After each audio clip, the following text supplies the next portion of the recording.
Hello guys, welcome to Kiran with me channel. Guys ಇವತ್ತಿನ ಈ ವಿಡಿಯೋದಲ್ಲಿ ವೆಟ್ಟಯ್ಯನ್ ಮೂವಿ ಬಗ್ಗೆ ರಿವ್ಯೂ ಮಾಡ್ತಾಯಿದ್ದೀನಿ, ಹಾಗೆ ಎಕ್ಸ್ಪ್ಲೇನು ಕೂಡ ಮಾಡ್ತಾಯಿದ್ದೀನಿ. ಗಾಯ್ಸ್ ಈ ವೆಟ್ಟಯ್ಯನ್ ಮೂವಿಯಲ್ಲಿ ಯಾವ ಯಾವ ಹೀರೋಗಳು ನಟಿಸಿದ್ದಾರೆ ಅಂತಂದರೆ ರಜನಿಕಾಂತ್ ಅವರಾಗಿರ್ಬೋದು, ಮತ್ತು ಫಹದ್ ಫಾಸಿಲ್ ಅವರಾಗಿರ್ಬೋದು, ಮತ್ತು ಸಲ್ಮಾನ್ ಖಾನ್ ಅವರಾಗಿರ್ಬೋದು ಈ ಮೂವಿಯಲ್ಲಿ ನಟಿಸಿದ್ದಾರೆ.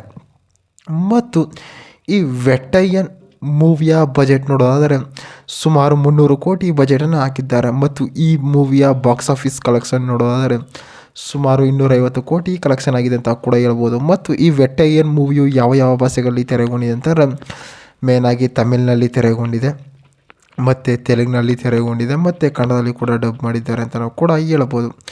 ಮತ್ತು ಈ ವೆಟ್ಟಯ್ಯನ್ ಮೂವಿಯ ರಜನಿಕಾಂತ್ ಅವರ ಪಾತ್ರ ಏನಿದೆ ಅಂತಂದರೆ, ಅವರು ಒಂದು ಸಬ್ ಇನ್ಸ್ಪೆಕ್ಟರ್ ಆಗಿ ಒಂದು ಕೆಲಸವನ್ನು ಕೂಡ ಮಾಡ್ತಾ ಇರ್ತಾರೆ. ಮತ್ತು ಫಹದ್ ಫಾಸಿಲ್ ಅವರ ಕ್ಯಾರೆಕ್ಟರ್ ಏನಂತಂದರೆ, ಈಗ ರಜನಿಕಾಂತ್ ಅವರ ರೈಟ್ ಹ್ಯಾಂಡ್ ಆಗಿ ಆ ಫಹದ್ ಫಾಸಿಲ್ ಅವರು ಇರ್ತಾರೆ. ಅವ್ರು ಎಲ್ಲಿ ಕೆಲಸ ಮಾಡಿಕೊಂಡು ಅವ್ರು ಎಲ್ಲಿರ್ತಾರೆ ಹಂಗಿರ್ತಾರೆ. ಮತ್ತು ಈ ಶಾರುಖ್ ಖಾನ್ ಅವರ ಏನು ಕ್ಯಾರೆಕ್ಟರ್ ಅಂತಂದರೆ, ಅವರು ಒಂದು ಲಾಯರ್ ಆಗಿರ್ತಾರೆ. ಈ ಮೂವಿಯು ಒಂದು ಸ್ಟೋರಿ ನೋಡೋದಾದರೆ, ಮತ್ತು ಈ ಮೂವಿಯ ಸ್ಟಾರ್ ರೇಟಿಂಗ್ ಸುಮಾರು 4 ಸ್ಟಾರ್ ರೇಟಿಂಗ್ನ ಕೂಡ ಕೊಟ್ಟಿದ್ದಾರೆ. ಮತ್ತು 2024ರಲ್ಲಿ ಕೂಡ ಇದು ತೆರೆಗೊಂಡಿದೆ ಅಂತ ಕೂಡ ಹೇಳ್ಬೋದು.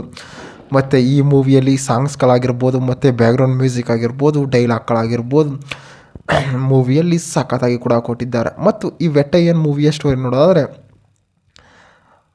ಒಂದು ಊರಲ್ಲಿ ಒಂದು ಪೊಲೀಸ್ ಇರುತ್ತೆ ಆ ಪೊಲೀಸ್ ಅವರು ಏನು ಮಾಡ್ತಿರ್ತಾರೆ ಅಂದರೆ, ರಜನಿಕಾಂತ್ ಅವರು ಅಲ್ಲಿ ಪೊಲೀಸ್ ಆಗಿರ್ತಾರೆ. ಅವರು ಹಲವಾರು ಎನ್ಕೌಂಟರ್ ಆಗಿರ್ಬೋದು ಮತ್ತು ಹಲವಾರು ಕೇಸ್ಗಳನ್ನು ಕೂಡ ಸಾಲ್ವ್ ಮಾಡ್ಕೊಂಡಿರ್ತಾರೆ. ಮತ್ತು ಅವರ ತಂಗಿಯವರು ಕೂಡ ಒಂದು ಸ್ಕೂಲಿನಲ್ಲಿ ಓದ್ತಾ ಇರ್ತಾರೆ. ಆ ಸ್ಕೂಲಿನಲ್ಲಿ ಮಕ್ಕಳಿಗೆ ಏನಾಗುತ್ತೆ, ಲ್ಯಾಪ್ಟಾಪ್ ಆಗಿರ್ಬೋದು ಒಂದು ಫ್ರೀಯಾಗಿ ಬರ್ತಾ ಇರುತ್ತಲ್ಲ ಆ ಲ್ಯಾಪ್ಟಾಪ್ಗಳನ್ನು ಕೊಡ್ತಾ ಇರ್ತಾರೆ. ಆ ಲ್ಯಾಪ್ಟಾಪ್ಗಳು ಸುಮಾರು ಒಂದು 3 ಡೇಸ್ ಹೋಗುತ್ತೆ ಮತ್ತು ರಿಪೇರಿ ಆಗುತ್ತೆ. ಅಲ್ಲಿ ಲ್ಯಾಪ್ಟಾಪ್ ಮಾಡೋ ಒಂದು ಹುಡುಗ ಇವನಿಗೆ ಪರಿಚಯ ಆಗಿರುತ್ತೆ. ಅವರಿಬ್ಬರು ಕೂಡ ಒಂದು ಫ್ರೆಂಡ್ ಆಗಿರ್ತಾರೆ. ಅವಾಗ ಏನು ಮಾಡ್ತಾರೆ, ಆ ರಜನಿಕಾಂತ್ ಅವರ ತಂಗಿಯವರು ಕೂಡ ಸುತ್ತೋಗ್ತಾರೆ.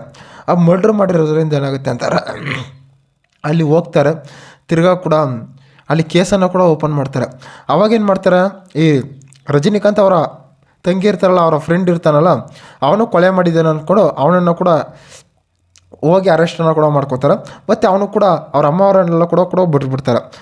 ಅಲ್ಲಿ ಲಾಯರ್ ಇರ್ತಾರಲ್ಲ ಅಂತಾರೆ, ಸಲ್ಮಾನ್ ಖಾನ್ ಅವರು ಲಾಯರ್ ಆಗಿರ್ತಾರಲ್ಲ, ಅಲ್ಲಿ ಅವರು ಒಂದು ಟ್ವಿಸ್ಟನ್ನು ಕೂಡ ಕೊಡ್ತಾರೆ. ಅಂತಾರೆ, ನೀವು ಮಾಡಿರೋದು ಇದು ತಪ್ಪು, ಇದರಿಂದ ಇನ್ನೂ ಜನಗಳಿದ್ದಾರೆ ಮತ್ತು ಈ ಕೇಸ್ ಇನ್ನೂ ಇದೆ ಅಂತ ಕೂಡ ಅಲ್ಲಿ ವಾದವನ್ನು ಕೂಡ ಮಾಡ್ತಾರೆ ಮತ್ತು ಈ ವೆಟ್ಟಯ್ಯನ್ ಮೂವಿಯು ಒಂದು ಥ್ರಿಲ್ಲಿಂಗ್ ಮೂವಿಯಾಗಿ, ಎಂಟರ್ಟೈನ್ಮೆಂಟ್ ಮೂವಿಯಾಗಿ ತೆರೆಗೊಂಡಿದೆ ಅಂತ ಕೂಡ ಹೇಳ್ಬೋದು. ಮತ್ತು ಈ ಮೂವಿಯಲ್ಲಿ ಸಾಂಗ್ಸ್ಗಳಾಗಿರ್ಬೋದು ಮತ್ತು ಬ್ಯಾಕ್ಗ್ರೌಂಡ್ ಮ್ಯೂಸಿಕ್ ಆಗಿರ್ಬೋದು, ಮೂವಿ ಆಗಿರ್ಬೋದು ಸಖತ್ತಾಗಿ ಕೊಟ್ಟಿದ್ದಾರೆ. ಮತ್ತು ಈ ಮೂವಿಯಲ್ಲಿ ಡೈರೆಕ್ಟರ್ ಆಗಿರ್ಬೋದು ಮತ್ತು ಪ್ರೊಡ್ಯೂಸರ್ ಆಗಿರ್ಬೋದು ಸಖತ್ತಾಗಿ ಮೂವಿಯನ್ನು ಕೊಟ್ಟಿದ್ದಾರೆ.